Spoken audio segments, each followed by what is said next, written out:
we're going to talk a little bit about files.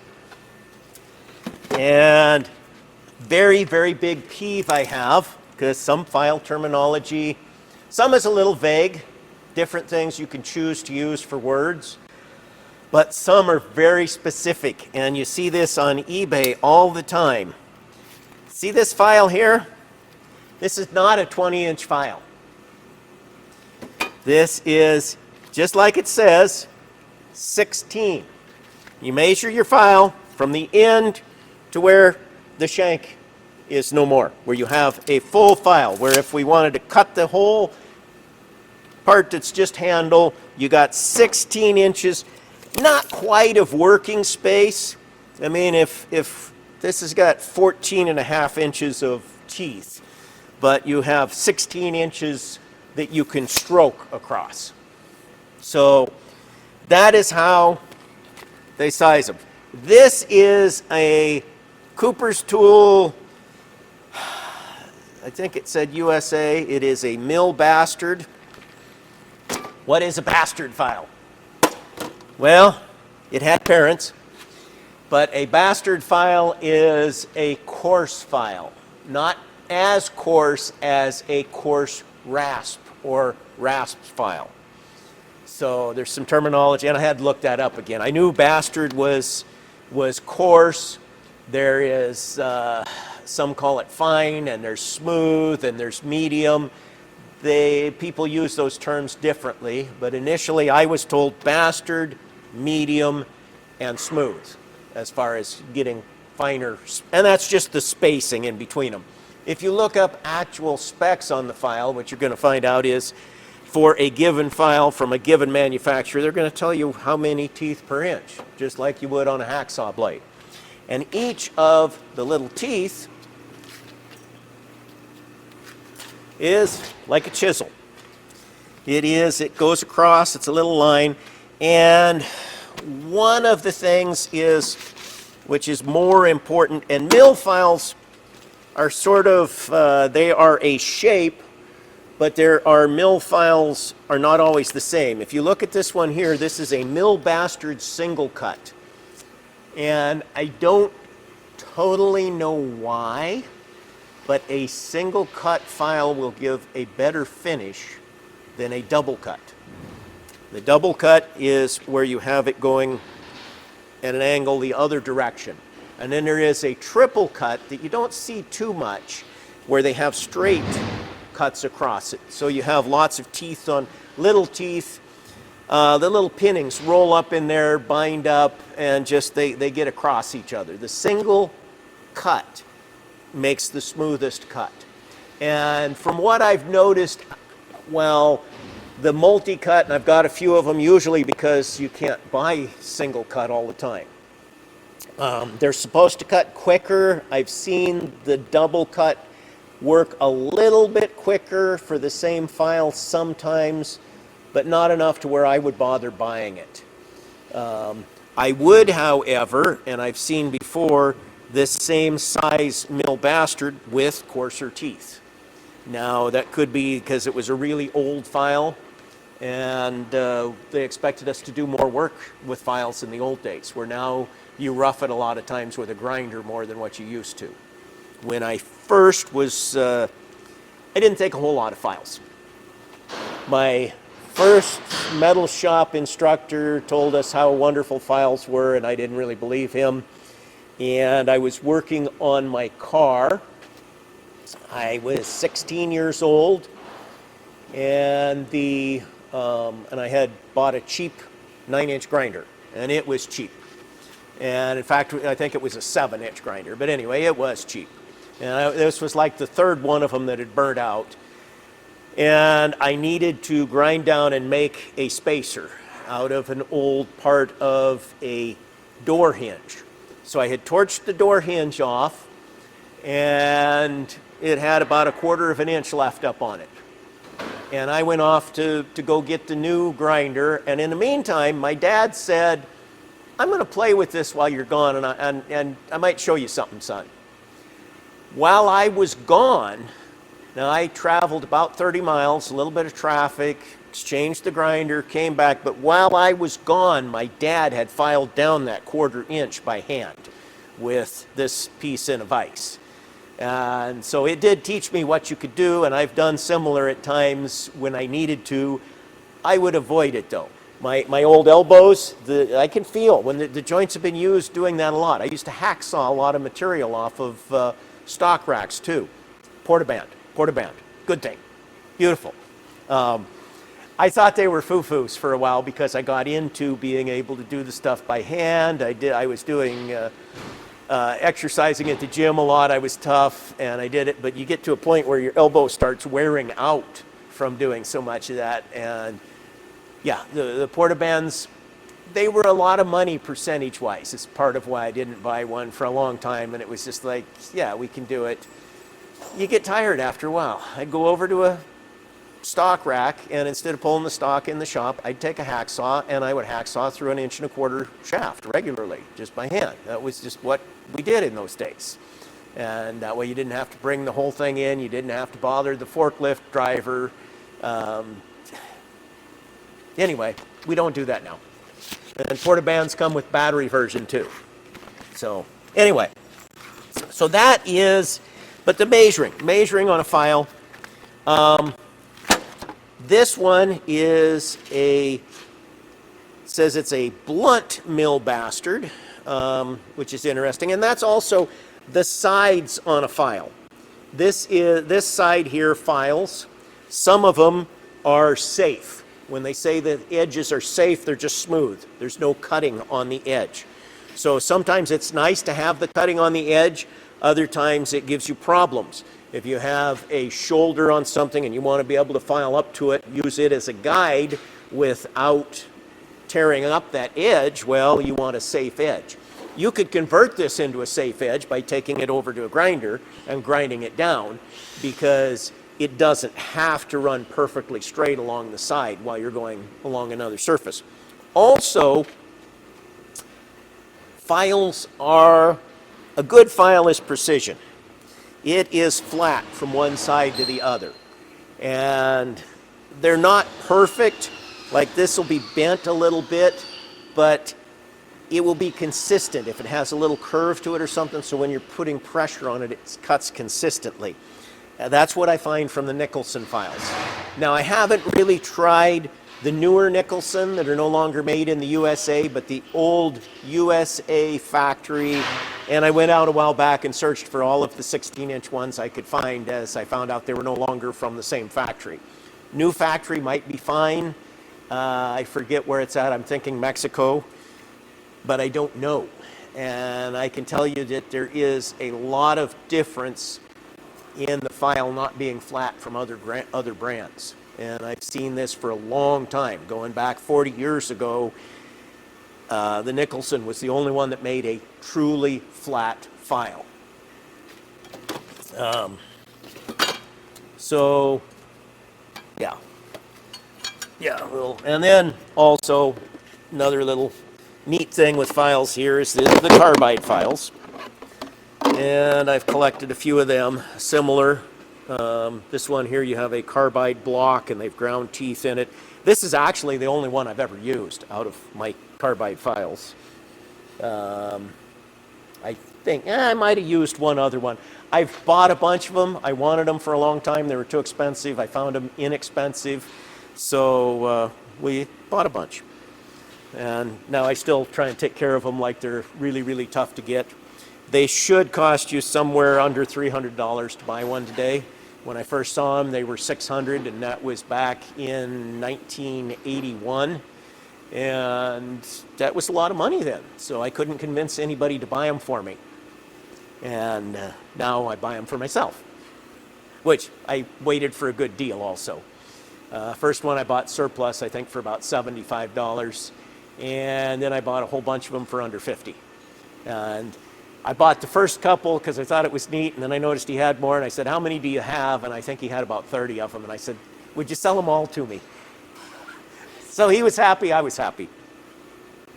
But he was a little bit of a skunk, though, because he still sold 2 more files after that. He didn't sell me all of them he had. Yeah.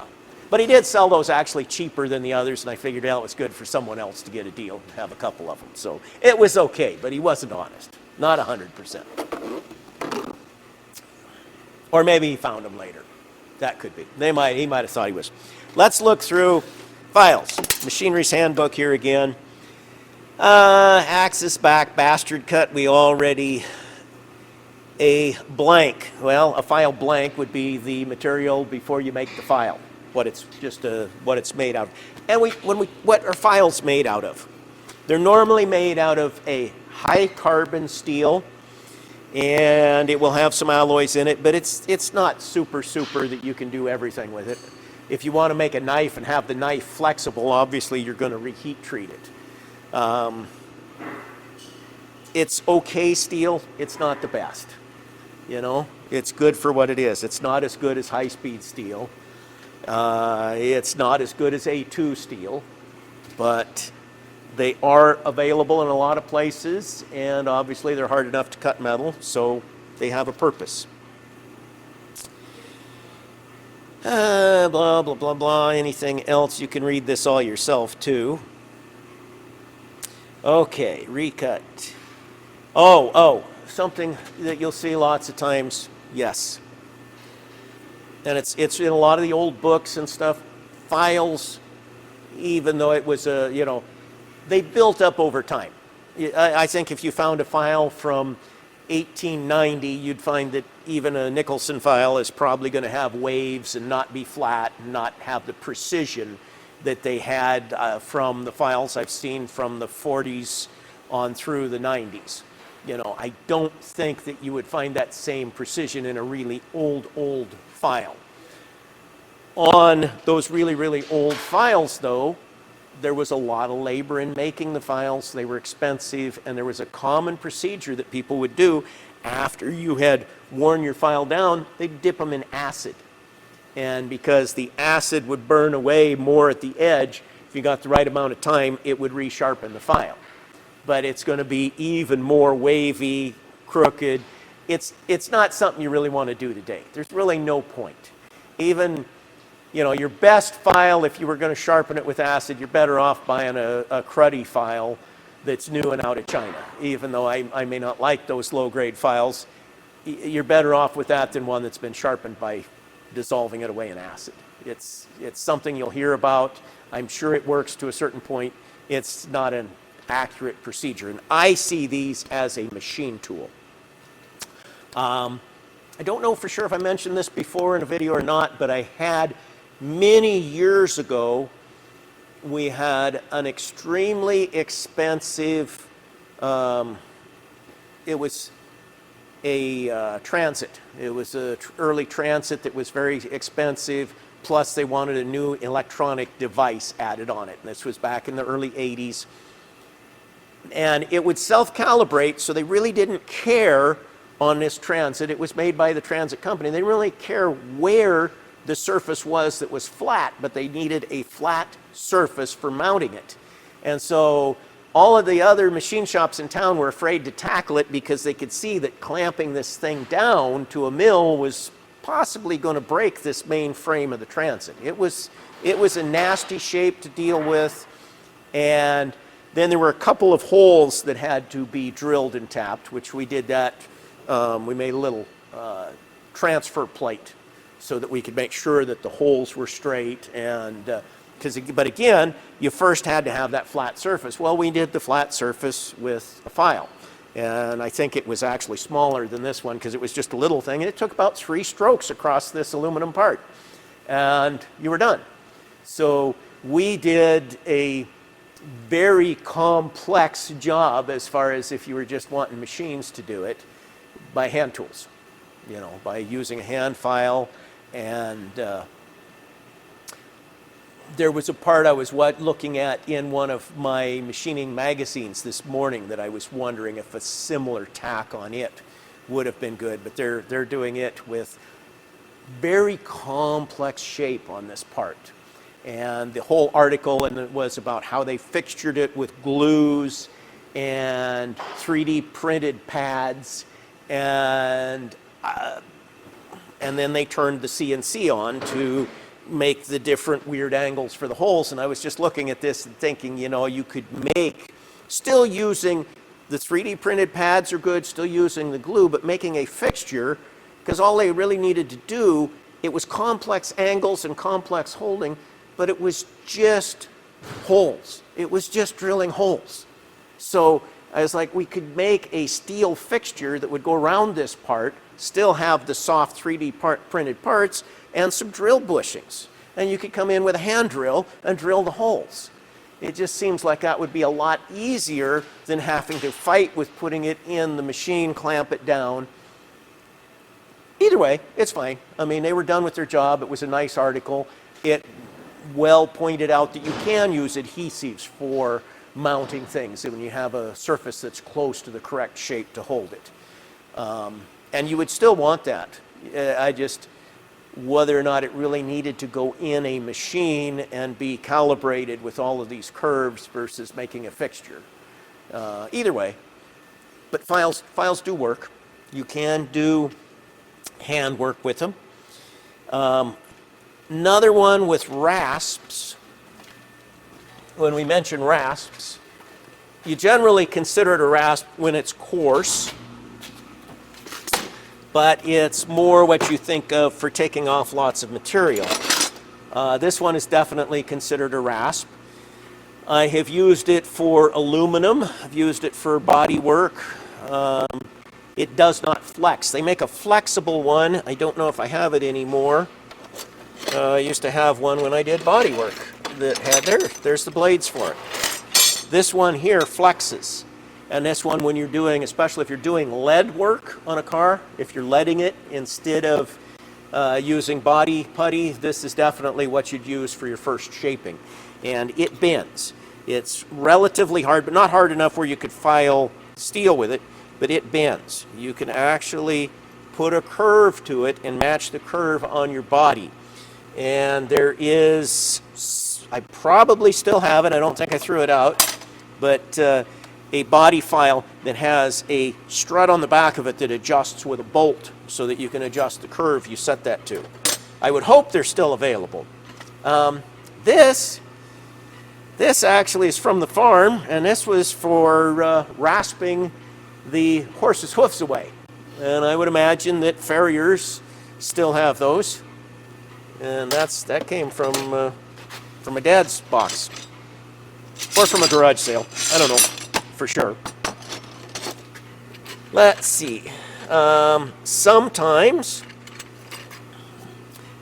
we use files that are, of course, different shapes. But when you get into round files, one of the ones that people forget about that's pretty handy is just a chainsaw sharpening file. They come in different diameters, and it gives you a shape without having to spend any special money for anything. Normally a round file is tapered. Part of it may be a straight round, part of it might taper all the way, but it's normally tapered, where the chainsaw file is a straight diameter. So that gives you another option there. There are little, might even be some, diamond files. They're not really files, but they call them files. And it's just like a diamond abrasive stone. This one here is electroplated, and it will help you with harder material. You can knock a corner off a piece of carbide a little bit. You can't do a lot with it, but you can do a little bit with them.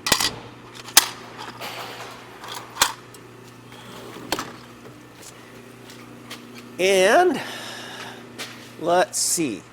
Go back over here again, because I don't know that I have any in the file drawer. I might have, but I'm pretty sure I have some here. Yep. It's a card file. This is, a file card. A card file is what we used to use in the library for looking up when you did your finding books before we had it all computerized and things. Yes, this is a file card. It's used for carding or cleaning your file. And it has it's a little wire brush, but they're a little bit stiff and they're bent, and it's specifically for files. And then there's a regular brush on there too, because things get stuck in your files sometimes. Now, when we are filing,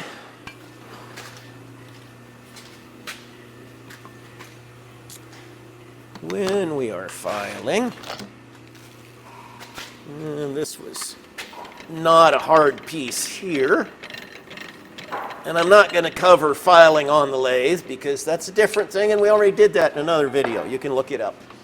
But same idea, I'm just using this as a holder. If you're going to, when you file, you want to go forward.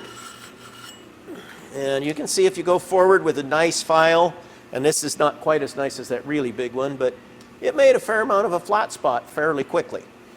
It is something where you can actually do production. But after you go forward, you want to pick the file up, and you'll see, in fact, you can even see how the file has dulled a little bit already, just from that little bit. It cut, but it dulled some. And little pieces of metal got in there. Maybe you can't see the slight dulling that I'm seeing here in the light. I don't know. Yeah, you can't. Okay, very slight dulling. But if you did like a lot of people do, and then come back, this is not an abrasive. They're cutting tools. Each one of these little chisels is a precision cutting tool. You drag it backwards, you dull them. You drag this file backwards one time, and it's the same as using it forward about 500 times as far as how much you dull it. It really don't drag it backwards. And I know a lot of people will say, but so I could guide, and this is true when you have no skill. You need to learn skill. You need to learn. Now, maybe for starting out and you're working in some situations, have some junk files. Have some, in fact, hopefully have some you got from somebody else that are already half worn out. And you can use those to get a start of a little flat spot, to initially do it without ruining a good file. And then bring your good file back in after you have a spot started and use it the way you should. Use it where you're going forward. Say that we wanted to stop right here and not go over further. We wanted to pick a place. Well, I can do that pretty well just by going forward, and I can come back and I can go forward, and I can do that because I've done it for lots of years. And you can see how you can make a sharp stop there. When you're first learning, that's tough to do. That really is. I'm not picking on anybody for not having that skill right away. So what you might do is take an ugly file like this one, which I'm still not going to drag back and forth because I just don't like doing that.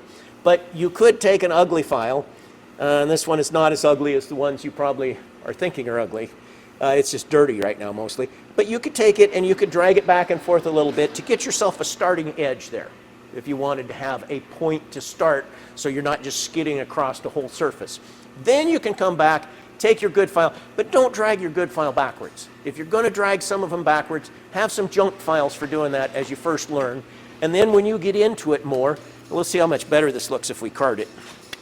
Then when you get into it more, you will be able to do things with a good file right from the start. But it is hard.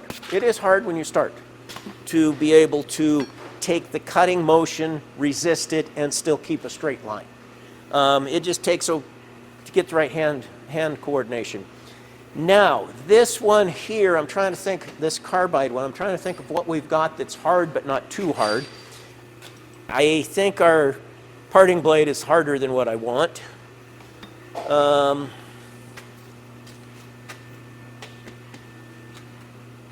What would actually be something that it should be able to do, because they're pretty good, would be to file this file.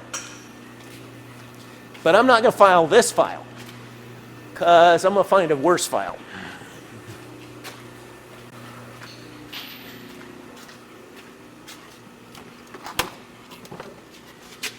I have got to have some that are just about used up by now.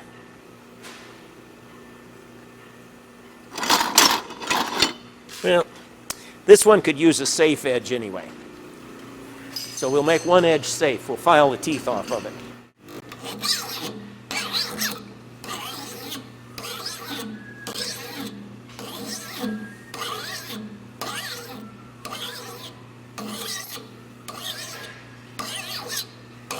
This is pretty hard.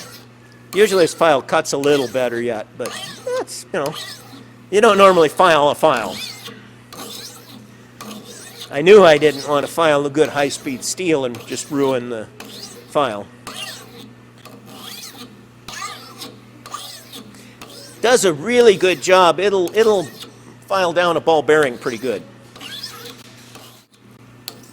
I'm sure it would be easier if I went and got a new one of these, but I'm not going to abuse the second carbide file. Because this is kind of at the limits of what you should do. Or really even whether you should do it or not is a question of how much you value your file. If this was the only one I had, I wouldn't have attacked this as a demonstration or anything. I would have just saved it. It still feels fairly sharp, but I know it's not as sharp. And also, these people here, this is made by Severance, is the brand. They offer a sharpening service. So I can actually send this back to them and they will grind these teeth. Now, if I break it, then it's broken. But they will come in and they will regrind these teeth. I don't remember what the prices are, but it was reasonable. Not as reasonable as getting 30 of them surplus from somebody on eBay. But reasonable. Okay, I've had enough fun. You can see on the end there. Oh, no, you can still see teeth marks in it. If you look close. Oh, well. Teeth marks, but not really teeth. But as long as we're playing with this file, let's go ahead to the grinder and make that whole edge safe, nice with a grinder.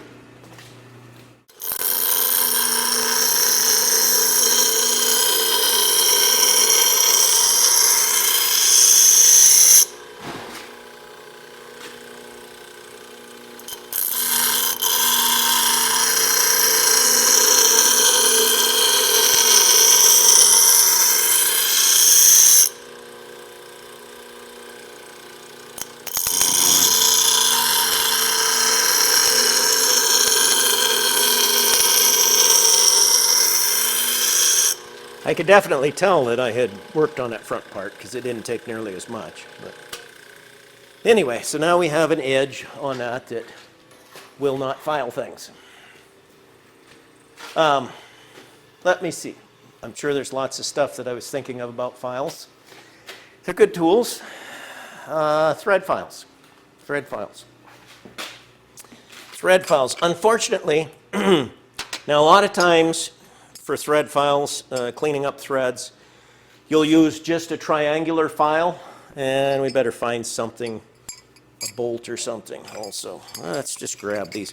These ones here, you can only get these in certain pitches. They just don't make them in everything, but they're nice because they're spaced out. So you put these in a bolt and they follow along in all the grooves. They don't file as aggressively as a triangle file will, but they will follow right along in the grooves and help you with chasing. I've had these for quite a while.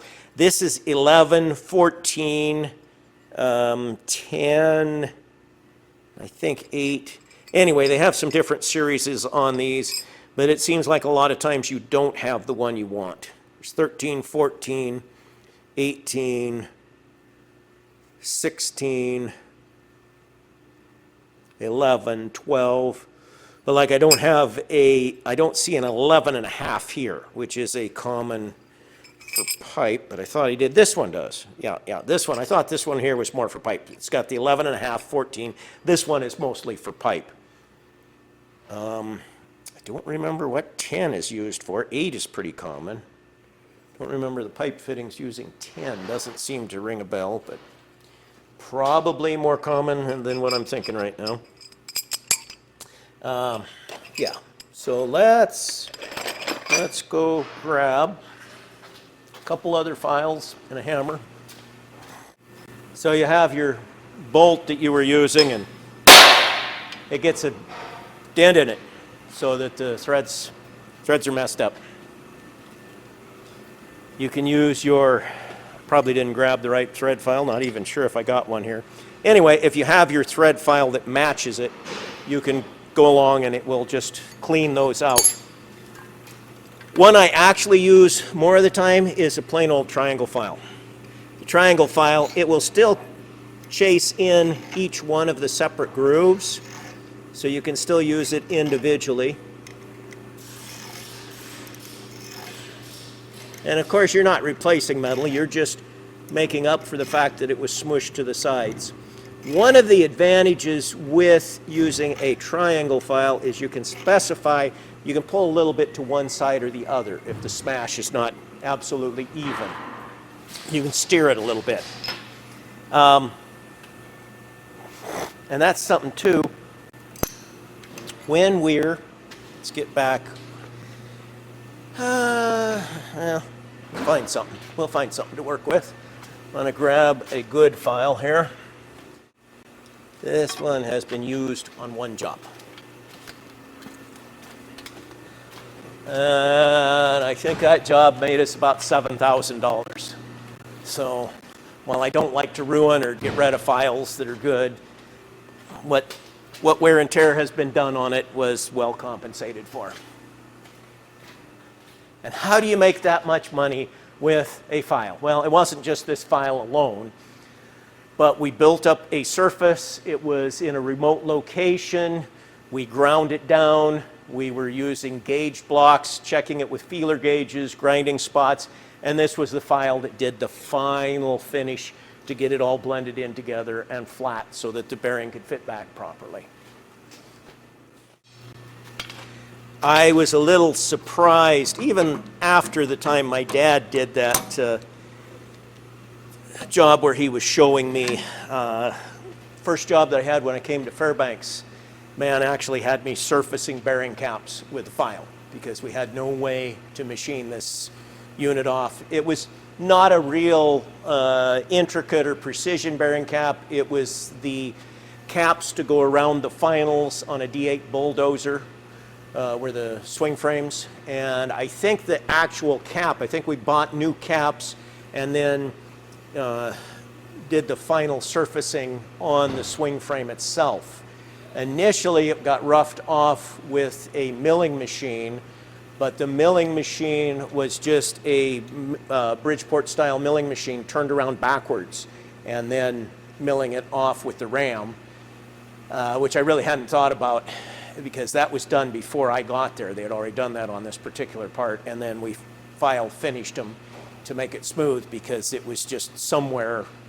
But part of it we did with a grinder though too. I'm not sure. I'm not sure on that, but the final finish was with a file, and I thought there should have been a better way to do it. But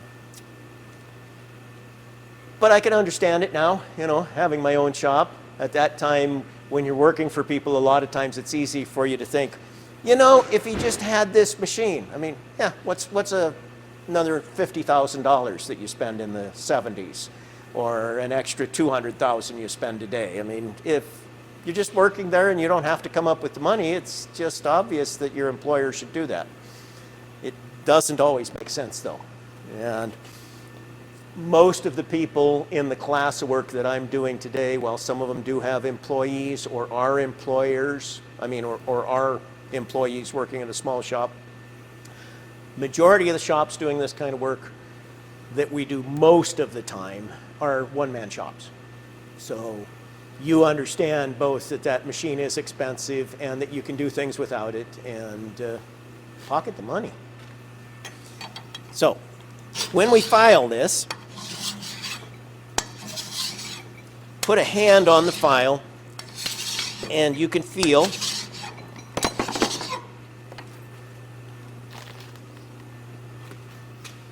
and you can see like where we are filing and aren't. You could put color on this, but you will find that most of the paints, the bluings, things that you put on here are going to plug up your file more, cause you problems. They're not going to let you file as easily.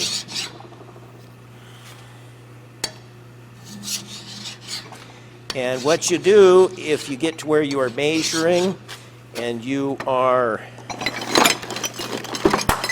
definitely not the best situation for this, where you are measuring and you are gauging this, is you'll start working with it.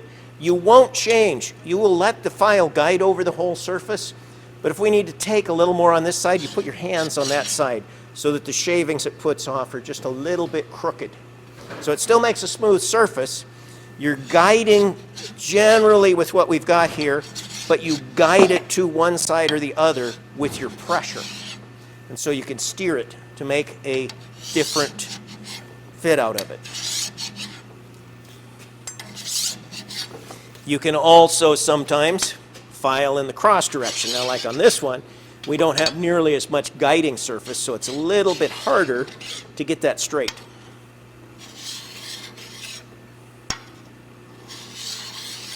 One advantage to going crossways, though, is that you can see your marks. You can see where you are filing. I just don't like that. Since I don't need to right now, just go lengthwise. And you can see we filed there, we filed here, we're filing here. You can see the areas that it's not filing on. I'm not going to bother doing the extreme accuracy on this, but you can. It's a good procedure to learn. When I was first doing this stuff, it was a common thing, people learning machining. Some of the apprenticeship people, they would assign them to make 1, 2, 3 blocks, which you can now buy from China, and I buy a lot of them. They're not as good as the best ones that you could buy from Brown and Sharp for $300 for a pair, but they're $9 a pair.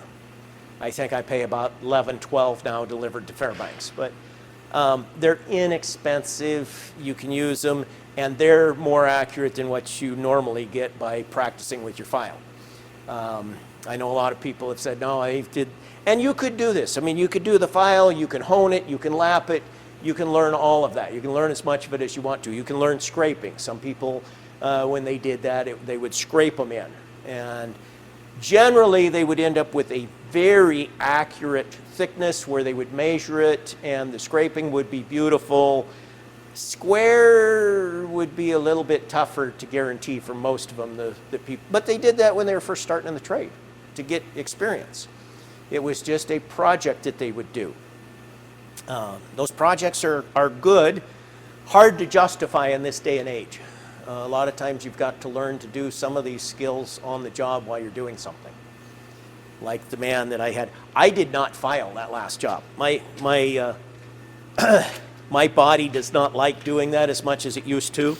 My elbow joint gets sore in a hurry from doing it. And I had a young man with me that did most of the work. And I think we spent about 12 hours actual file time. So I would have been very, very sore. I did a little bit of it. We worked back and forth. I relieved him some, and I was there while we were doing it. But most of it was his elbow doing the work. I know there's a lot of things about files.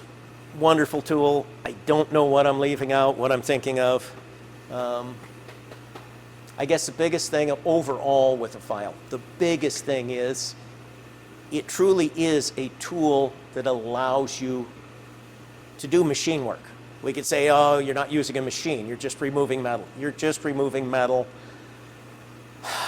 And we could, splitting hairs, say it's not machine work the same way as we could say it's not machine work if we took a drill bit and drilled a hole with a hand brace. We still drilled a hole. We still removed metal. You can do amazing things with files.